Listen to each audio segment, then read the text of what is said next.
Good morning. Happy Sunday. It's always wonderful to be here. And it's wonderful to see everybody here this morning. Thank you for being here. Okay, I'm behind. This won't work. Hang on. Technical assistance needed. Okay.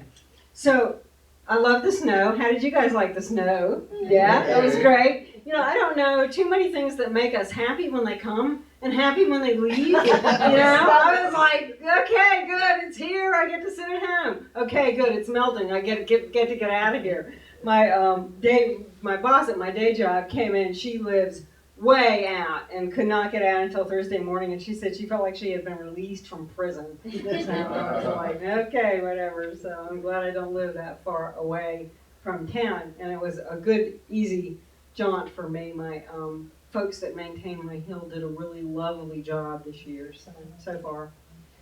So a couple of weeks ago, toward the end of December, moving into 2016, or maybe right at the beginning of 2016, you may remember that I shared a handout. It is the global vision statement from our parent organization, Centers for Spiritual Living. If you were not with us that Sunday, we have copies of that, I believe, down in the social hall. If you would like it, I know that we can get it for you. But a big component of that is what Carol mentioned. It is that not only Centers for Spiritual Living, but Open Door Center for Spiritual Living be's a force, if you will, okay, for the betterment of all of life on this planet. And to me, that is an incredibly important thing that I believe, this is what I believe about this. If we are occupying a physical body and taking up space, then it is our responsibility to contribute to the betterment of all of life. End of conversation. And if we do that to some degree, any degree, during the span of our lives, then we have truly come here to do what we were meant to do. I know there are, for me, times when I feel like I'm walking that path, and then other times where I feel like I'm going, what the, excuse my language, is going on here. So, yeah. But, and the whole idea of creating a world that is better for people is really, it's a beautiful concept. But it's a very lofty, elusive kind of thing. It's really kind of hard to pin down. How do I, as an individual, how do we, as a community, I'm still trying to do this thing up here with this. One of these days we're going to have a cordless mic, and I'm going to be so happy.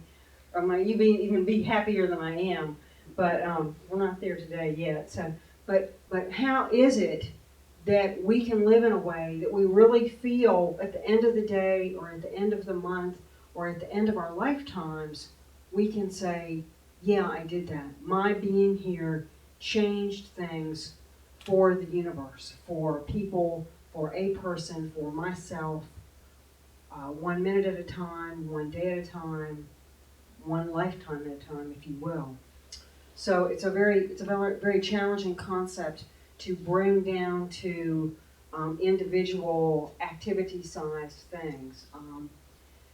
Yet here in this teaching in Signs of Mind, we understand that every thought that we have is a very important one. And so this morning, as we very often do, we're going to look at thought, but we're also going to look at thought and how does it correlate to human consciousness, to making a difference in where we are moment to moment to moment to moment, so that at the end of the journey, what we have strung together is a number of moments that can serve as a light for the world, to the world, that have made things better for every single inhabitant. And when I think about that, I don't just think about us as people. While I was at home Friday, a week ago, or whenever that was, a week and a half ago, in the snow, I had a spider show up. He was not as big as the head of a pin. In fact, without my reading glasses, I wasn't sure there was really something there. And, yet I get it, that how I treat that spider, how I think about him, is evidentiary in how I believe about each and every one of us walking the physical human walk. So, was it the Dalai Lama that said that we can know a lot about a person about how they treat the critters? So I believe that's true. So, but all of that's well and good and very lofty and very philosophical. I want to talk about jelly beans, okay? Because they are really near and dear to my heart, and I've already had like 3 people say, "What the heck was in your head?" So, as we do this, I'm going to ask a couple of people, whoever you are, I need 2 volunteers to come up. And we have trays. Come on, it's not going to hurt, I promise. There we go, come on. And grab a tray and just make your way around the room. And what we have here is, it's not quite Easter. I had a fun time trying to find jelly beans. In fact, I wanted... Is this your version of communion? Katie thought this might be the Science of Mind version of communion. So maybe we'll redo this come Easter or something. But and do communion. Wouldn't that be fun? So, and even if it's against your religion, so to speak, to eat something like a jelly bean, I would ask that you just take a cup. You don't have to keep them or eat them. And if you take a cup, or as you take a cup, please don't eat them yet. Thank you, ma'am. We appreciate that. Your willingness to ponder the jelly bean. Okay. So these jelly beans factor greatly in what we're going to do, what we're going to talk about this morning. So now that you have your cup, I'm going to ask you to just take a look at your jelly beans. And of course, the first thing that we notice a lot of times is that they have different colors. And that means that they have different flavors too. I don't know about you guys, but when I was a child, anytime I was given a candy or a food of different colors, I did what children do with that. I would take them and sort them by color. And then, of course, I would also look at it from the standpoint of the yellow ones are going to be lemon, and the red ones are going to be kind of a cherry flavor. And I don't care for the green ones. I'm not sure what flavor that is. To me, I call it yuck. But the black ones were always my favorite. So if you've got black ones and don't eat them, I will be glad to take the black ones off your hands come the end of this message, okay? They were my favorites, So as we have the jelly beans here this morning, we're going to continue with some more information about jelly beans in a little while. But what I would ask you to do is to just think about those jelly beans and the different colors and the different flavors as representative of different kinds of thoughts and feelings that we all have. We all have happy. We all have sad. We all have, resentment. We all have animosity. We all have a center of maybe a feeling or a thought of deep, undifferentiated kind of peace. This past week I had a feeling of tremendous bliss going on for a while, and it was all I could do was laugh. It was just hysterical. It was like, this must be what it feels like to be with God, to truly be in that space. Okay? Yeah, it was pretty amazing. So, but, you got your jelly beans. They're cool. You can look at them. You can even assign, temperatures or not temperatures, but thoughts and feelings, types of thoughts and feelings to the different colors if you want to, and then you can just set them aside, okay? And remember that they represent different ways of thinking and different feelings. As you have moved through this human journey, have you noticed that sometimes your thoughts, that some of your thoughts are happy? And when you have a happy thought, usually, especially if they kind of persist for a while, you feel happier and you feel lighter and you feel freer and you feel more able to take on anything that, life might bring, okay? Sure. And if you have unhappy thoughts, be they sad or angry or resentful or thoughts of animosity or just thoughts in any way that are divisive or separate, okay, separating, okay, that they don't feel so good. Have you noticed that? They feel heavy. They feel, you might even, if you're really sensitive, you might have a sensation in your body, okay? Enough negative kind of thinking, and some people will develop a headache or a stomach ache or something like that. So they really do have a strong potential for impacting our lives. So think now too about just the very first time ever, and this might have been for you in a driver's ed class with a teacher, a driver's ed instructor. It could have been with one of your parents, or perhaps you were like me. I grew up, part of my youth at least was spent in the state of Maryland. My parents had about 3 flat acres, and so when I was 9 or 10, they bought a Cub Cadet tractor, a mower, okay? And I learned to drive a vehicle by driving that Cub Cadet mower, okay? It had 4 different speeds, and of course I liked 4th the best. My parents didn't let me mow after I figured out where 4th gear was because they realized that it didn't cut the grass very well, and all she was doing was out there hauling butt around having way too much fun. But think about the very first time you sat in the driver's seat. And I don't know, again, for you guys, every vehicle that I have ever owned has been a manual transmission vehicle. So we can count the number of times I've stalled out the engine with about the same number of hairs I've got on my head. Okay, the car I have now likes to stall. It still stalls at 143,000 plus miles all of the time. But think about that situation for you, the first time you actually tried to drive something. Somewhere in that process you probably had the thought, I'm not doing a very good job of this, you know? Well, what does that kind of thought inspire? What kind of feeling does it create? One that is not very full of self-confidence, right? It might be literally kind of bringing us down a notch.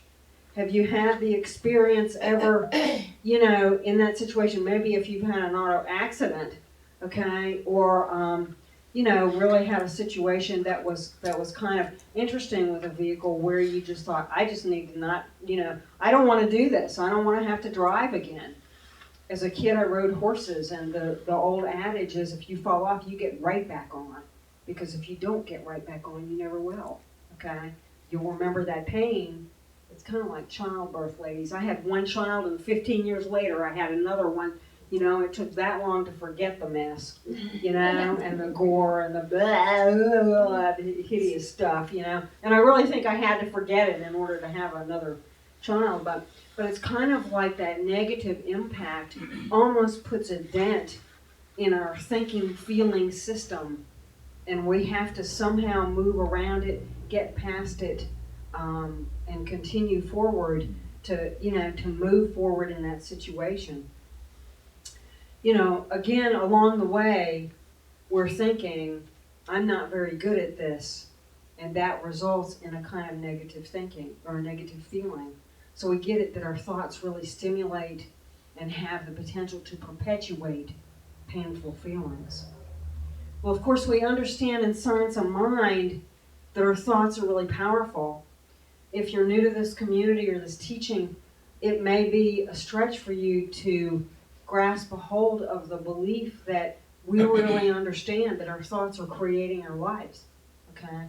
In fact, what we teach is not just that our thoughts are creating our lives, but that whenever we have a thought, that thought literally moves forward. It's as if a part of us goes forward in time and is looking at that current part of us saying, come on, you can do this, come forward, I've got your back, okay?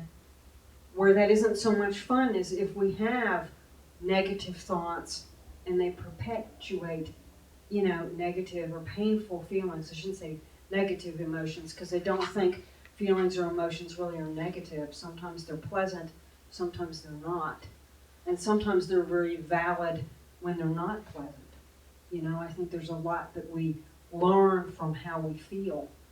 But some of what we're looking at today is how the thoughts really impact that, you know. So we understand in this teaching that whatever it is that we are thinking has a tremendous impact on what's going on, not only in our world, but in consciousness and in the evolution. I love that article, by the way, that's really great. I'd love a copy of it. In the evolution of us as a species and this planet. when I think about that and it sounds far-fetched to my ears, here's what I remind myself of. If Masaru Emoto can take 400 people to a filthy lake in Scotland, surround the lake or a part of it, and pray over it, and have the water proved scientifically to be cleaner, there is nothing we can't do that includes up to, including, and beyond changing the situation in Flint, Michigan, where I was told yesterday people are still being billed for water they can't drink. $150 a month for water, and it's unusable, and they're still expected to pay the bill. Yeah, right. Good luck. Not in my world, okay? Come, bring it on is what I say to that, okay? But, you know, we have the capacity, both individually and as a species, as a collective, to make that different for every one of us. I don't want any children drinking dirty water. I don't want any people living without what they need. We have the capacity to make that different. So, okay, I got kind of soapboxy. I'm going to ask Kathy to bring up the next PowerPoint slide. And you might know what this is. You guys remember what this is? Remember back in the 60s and the 70s, everybody's favorite game was pinball. And you pulled the little handle in the front of the machine, and a ball bounced out, came flying out of the chute, and it went up, and it hit a bunch of different, anchors or pins inside the machine, and it would rack up points, and they would go ding, ding, ding, ding, ding, right? Well, this is me about your brain, okay? When you have a thought, that's what's happening, only it's happening in your brain. That thought is moving through millions of neurons, millions of brain cells. In your brain, there are about 10 billion brain cells. Okay? When you have a thought, that thought is moving up a trajectory. Okay? And if you have the same thought over and over again, like my boss is a goat, okay, which I do not believe about any of my bosses today, thank you. I've had goats that were bosses and bosses that were goats. I actually fed goats at one point and almost got trampled by one, and I would call it my boss, okay? It was definitely, telling me what to do there for a moment, at least. At any rate, if you have a thought, if we have a thought like my boss is a goat, every time we think that thought, it is ding, ding, dinging the same pathway up that trajectory, okay?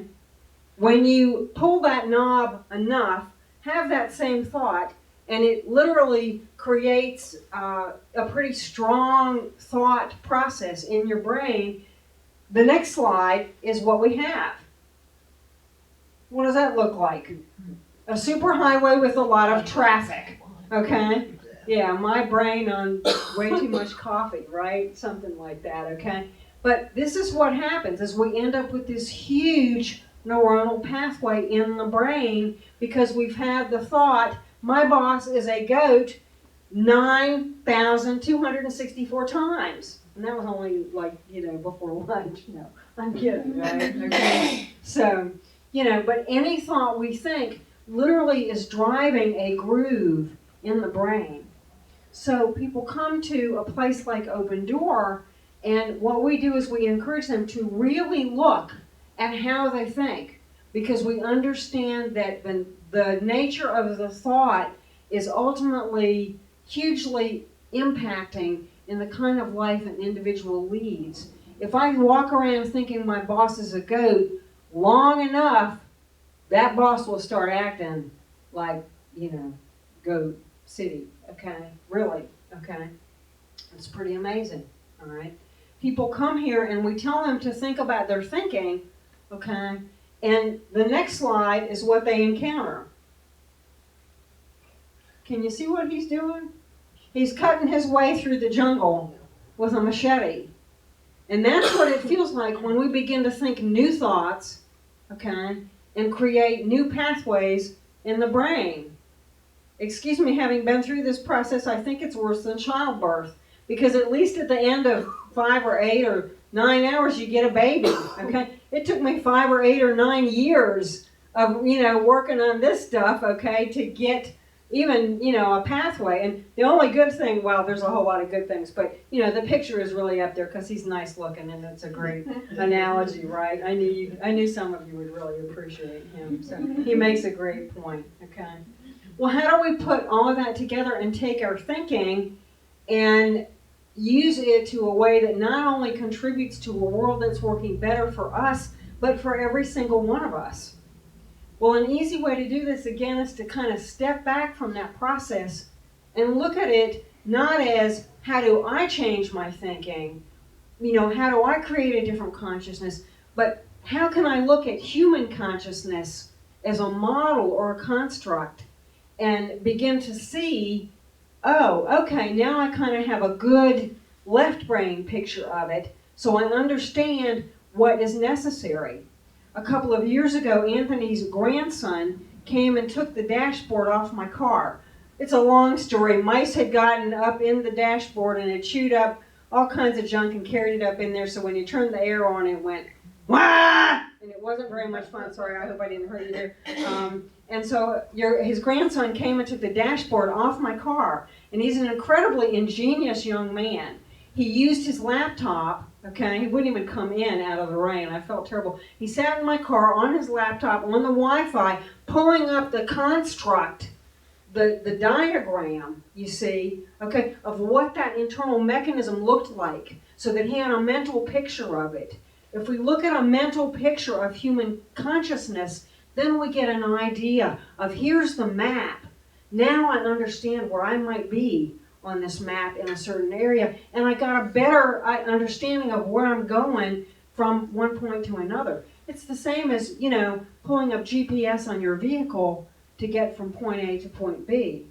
It's the same thing Anthony's grandson did, figuring out the intricacies of the layout of the interior of the stuff behind the dashboard that looks so pretty and complete there. When you take it off, it's like one unholy mess. But let's look at the next slide there, Kathy. This is a model of human consciousness that was originally developed by a guy by the name of Michael Beckwith, and he has one of the largest Science of Mind affiliated churches in the world out in Culver City, California. And Michael likes to talk about human consciousness as moving from a place of to-me consciousness, victimhood kind of mentality, to a place where we begin to understand, wait a minute, I have an impact in the course of my life. I have choices I can make, and actions and activities and thoughts and beliefs I can hold or not hold, and these will have an impact on how things work. I can begin to recognize that I'm never alone. If I have a spiritual belief system, which I believe most of us in here do, I can begin to recognize that whatever it is divine, actually works through me. And if I will step aside, if I will truly allow it, if I will truly trust, believe, and surrender to it, it will move as me and allow whatever that needs to be brought forth to come forth. One of the things that Rob Organ, that is in Asheville, at CSL Asheville on Wednesdays, consistently he has said this every Wednesday I have gone, is he has said, you need to understand this is not me. I got it at a very early age. I believed at a very early age that there was something holy and divine and perfect in this world. And I got it, that whatever that is, that God stuff, whatever name you want to call it, has the capacity to work through and be as each and every one of us. And so he actually steps aside. If you're familiar with the Abraham teachings and Esther and Jerry Hicks, that's what Esther does. She's moving aside. She's allowing something that she trusts, that she believes in, that she believes is an arm of the holy, a component of the Most High, to move through her. That's what he does. That's where we can go, okay? To me, that's that bliss place, okay? I'd like to live there 24/7. I'd at least like to get there every single day. Oh my God, that's great. So, but we're going to talk about consciousness and how as we change our consciousness, we literally change the rest of the world, okay? And as I mentioned, this model comes from Michael Beckwith. As I'm talking about this, and I'm going to talk mostly about to-me consciousness today. We're going to move into the other realms probably next week, okay? I want you to understand, though, that I'm speaking from a place of talking in a linear fashion, because that is the only way I know to talk about human consciousness. I can't talk about multiple places in one word, with one word or one string of words put together in a sentence, okay? Yet we, as human beings, as divine spirits, are capable of being in many, many places at once. For instance, excuse me, it's Monday morning and it's 5:30 and the clock has just gone off. And in my life, and usually in this body, what comes out is a little bit of to-me consciousness, because I don't like that it's Monday and I don't want to be awake, and I don't like that there's a cat chewing on my hair, because that's what he does, okay? I'm afraid he'll do something weird to it, or suck the dye out of it, or bite my head, or, think I'm some large mouse and attack me or something, okay? And I don't want to get up, and I believe, there's a cell or two that even thinks God might be doing it to me. Why the heck should I have to work all week long, okay? Really? I mean, I'm special, right? Of course I am. We all are, so, But so to-me consciousness is a part of our world. 3 weeks ago, we listened to some of us, after the Sunday service, to Martin Luther King's I Have a Dream speech. One of my favorite things. And in there, Dr. King beseeches his followers not to seek to satisfy our thirst for freedom by drinking from the cup of bitterness and hatred. Anytime we are in something that's truly could be categorized as a really negative emotion, and I don't mean painful, I do mean negative, self-pity, rage, resentment, animosity, things that divide, things that separate me from someone else or something else, those emotions often are a collective that surround to-me consciousness. Anytime we get into that place or languish in that, we are at some point in some way believing that something has been done to us. Someone or something outside of us has predicated an experience upon us. I believe that the roots of this really come, if you look at the history of human beings and the history of spirituality and even religion, when we go all the way back to people living off the land, agrarian type living, okay? Hunters and gatherers, hunters and followers or gatherers or whatever the heck they were called, okay? Where people had a mentality that if a horde of locusts came, it was because a deity was punishing them. Or if it thundered and lightninged, or there was an earthquake or a volcano, we really, as a collective, believed that some super being was out to get us. And I think that is wrapped up in our, what we could call species consciousness, okay?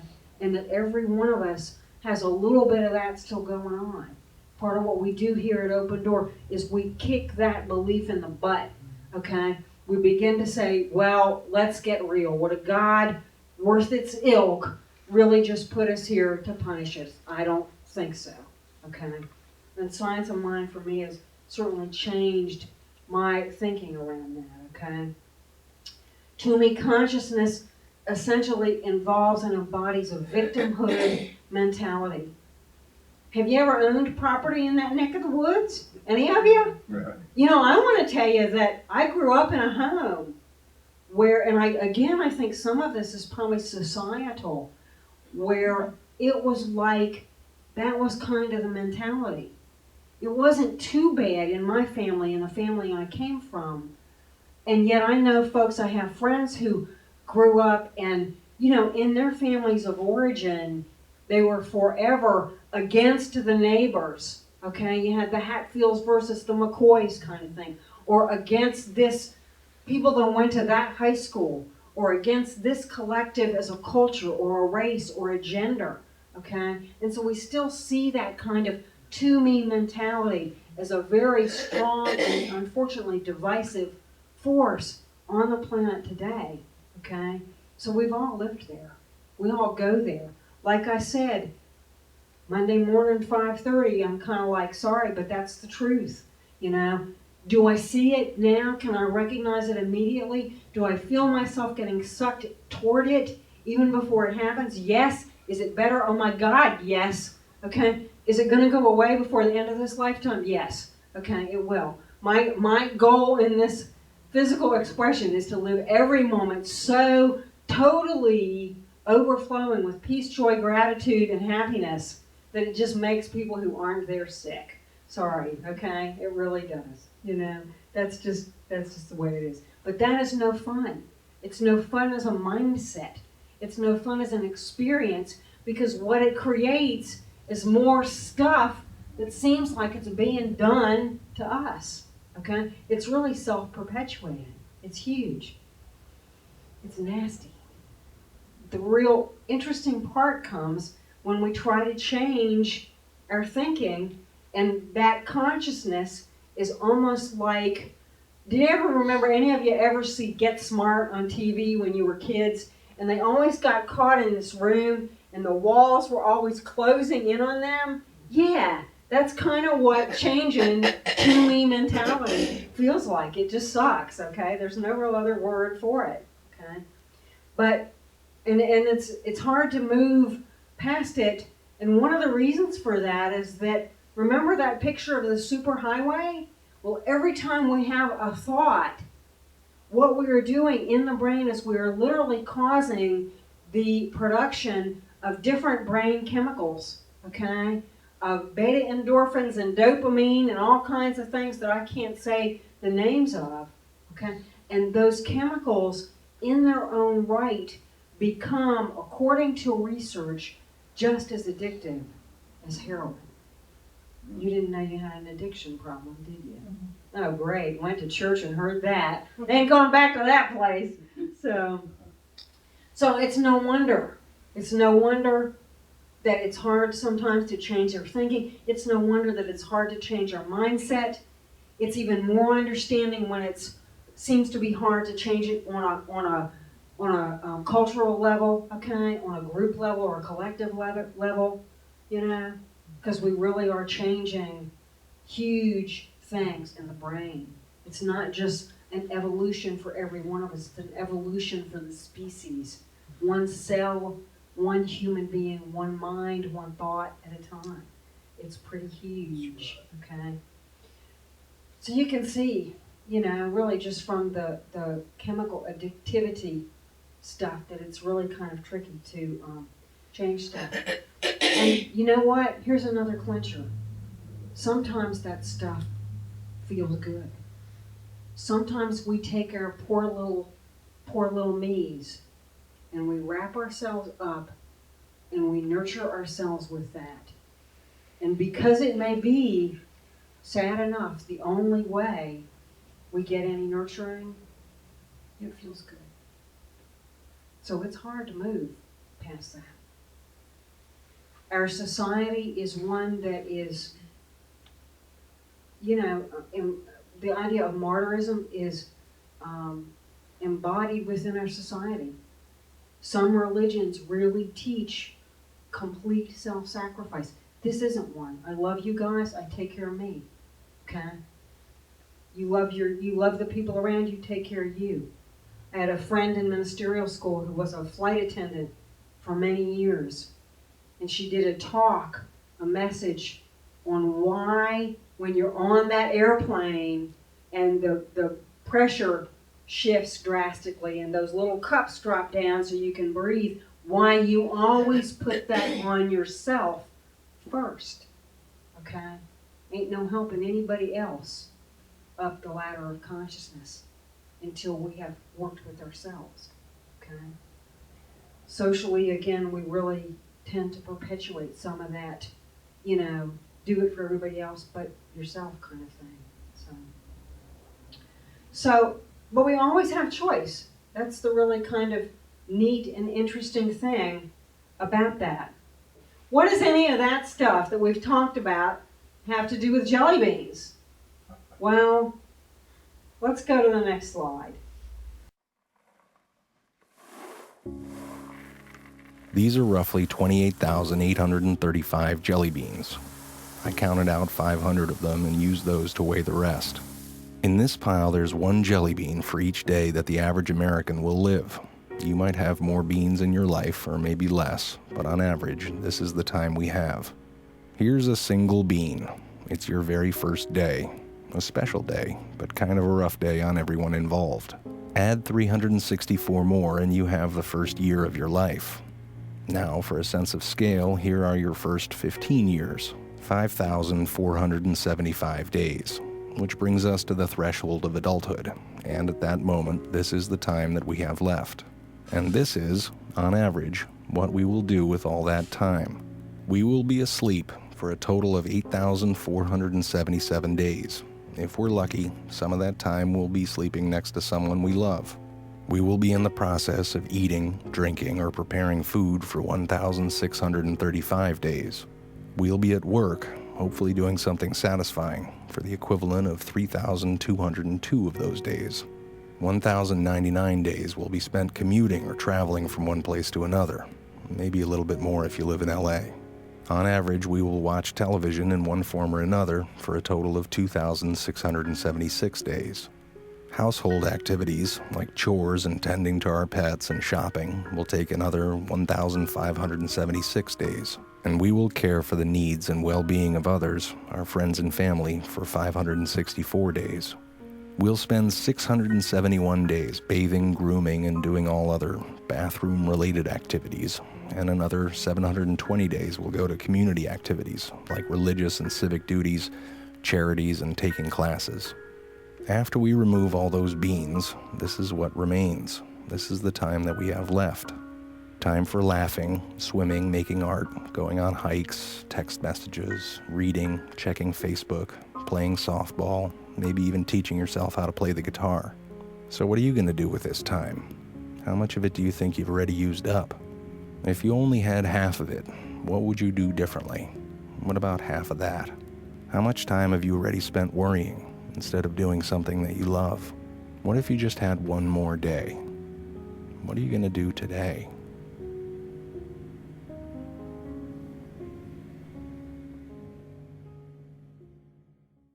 So the choice is always ours. We have the choice, the decision to make about what we're going to do with any little thought we think, with any little jelly bean we eat. We have the choice, okay? We get to decide, do I want to live in that place called to me consciousness? Or do I want to step out in that reality, in a teaching, in an awareness that tells me I have the capacity to ordain my life? This is what's the word I'm kind of thinking of? God ordained. This is what we are here to do, is to determine what we're going to do and move forward with it. Now, we have lots of cool ways of being able to do this. Would you help me for just a moment? Pass those out. We have a lot of different cool ways of doing this in Science of Mind. I know many of you have looked at or taken classes on or about or considered buying or tried to read and given up on the Science of Mind text that Ernest wrote. It's about that thick, and I don't blame you, okay? It's definitely a major piece of work, okay? Probably has some concomitants in legal, which you studied for law school, right? Yes, okay, so. I found an amazing meditation this week that actually comes from a book also written by Ernest Holmes. It's called How to Pray Effectively. This is a smaller book that Ernest wrote. And this is a copy of that meditation. So what I would like for us to do as we close today is to just read this together out loud. And then my encouragement would be, as we move through the next week, on your way back to this place here probably next Sunday is to, when you get a chance in your prayer work, in your morning routine, even possibly when you're hanging out in the bathroom, when you're parked in the bathroom, some of this stuff is a great place to read and pray, okay? I think the universe hears it better when there's a lot of water around for some reason, but maybe that's just me.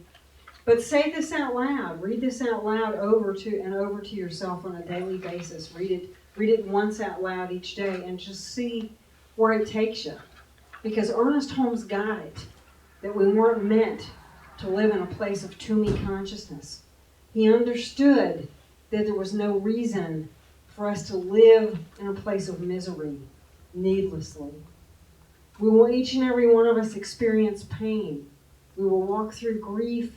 We will have life events that unfold in ways that just seem to be tragic for us at times. But the truth of the matter is, that's just a part of life. We don't have to live in a place where we believe that we're being punished or picked on or unable or powerless to do anything about it. So if you would, read with me this meditation. Ernest calls these meditations. And again, comes from How to Pray Effectively from the Science of Mind. So here we go. This meditation is built on the idea that each one of us has within himself a deeper nature, and of course, this deeper nature, being an eternal unity with God or with the living spirit, is more than man. It is where the being of man or the nature of man merges into the being of God. So as we dip deeply into our divine natures, let us realize that entering the secret presence of this tabernacle of God, we will, like the pilgrims of old, have to shed that which does not belong to the kingdom of good. We have to deliberately drop that which would hurt. We cannot enter this gate of good with a sword in our hands. So we let go of everything and turn to that divine depth within our own nature, within the Spirit of God, the Spirit of love, and the Spirit of peace dwells with calm serenity. We withdraw into that place within us which has never been hurt, nor has ever been sick, has always and forever lived in divine and eternal peace, the kingdom of God, which is good. And this inner kingdom within is all peace, all power, and all perfection. We drop all hate, all fear, all animosity, all resentment. We cast out of our consciousness every doubt and every sense of uncertainty. We know that we are entering into that atmosphere of wholeness, of happiness and completion, where there is no fear, no doubt, no certainty, no lack, no want. Here is wholeness, perfection, peace, power, beauty, love, supply, and life. We know that the abundance of this life is showered upon us, that we are guided and guarded into right action, into right decision, daily, hourly, minutely. The principle of intelligence directs us, the presence of love warms us, the peace of God covers us, and we are led into the pathway of this peace, into the knowledge of this perfection. We are conscious of the indwelling God, and we are conscious that the indwelling God is filling, instantly renewing our bodies, absolutely eliminating from us whatever there is that does not belong, coordinating every function, every organ, every action and reaction, the circulation, the assimilation, the elimination, making it perfect. The life principle of every part of our being is perfect and harmonious and now functions perfectly in us. The whole order of discord is changed into the natural order of harmony and wholeness. And we let that divine power be exactly what it is in us. We're no longer afraid, for love casts out fear. We awake from the dream of fear to the vision of reality, where there is no shadow of which to be afraid. We awake from the dream of lack and want and unhappiness to the knowledge of harmony, of abundance, and of peace. I allow myself to dip deeply into my divine nature. And so it is. You got the "and so it is" part, yeah. Wow. So that's earning, yeah, and isn't that great? And it's written in the collective. That's the one thing that I probably don't care for this too much, but I have it on personal, okay, from Ernest himself. I know he's been dead for a long time, but I asked one day if it was okay to change the words, and what I got back was a resounding yes. So make it yours. Make it me instead of us. Or if you want to bless the whole collective, you know, this whole gathering today, or those in your community, or those in your world at work, or those out there in the world across the globe, or even those on other planets if there are some, okay? Send that out and read it out loud with authority and feeling and strength every day, and see where it takes you, okay? This is just an example of Ernest. And, you know, he wrote, voluminously is a small word when we think about it in conjunction with what he wrote.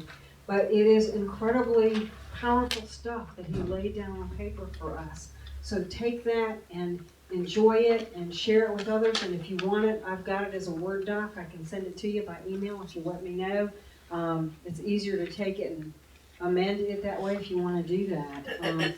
Ernest Holmes got it, that we don't have to live in a place of pain. He got it, that this world has learned all that it needs to learn through suffering, through illness, through lack, through poverty, through anything like any of that. He knew that, and he knew that the way forward, not only for us as individuals, but as a species, was through claiming good and seeing the world as whole and perfect and loving. Look out from your place in prayer this week to the people of Flint, Michigan. Know they have perfect, clean water.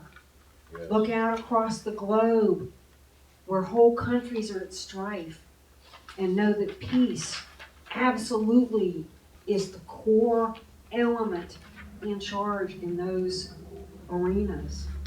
Don't allow anything you see on the news to be the way it says it is. Because we make the choice. We make it one little jelly bean. We make it one little thought. We make it one little cell at a time.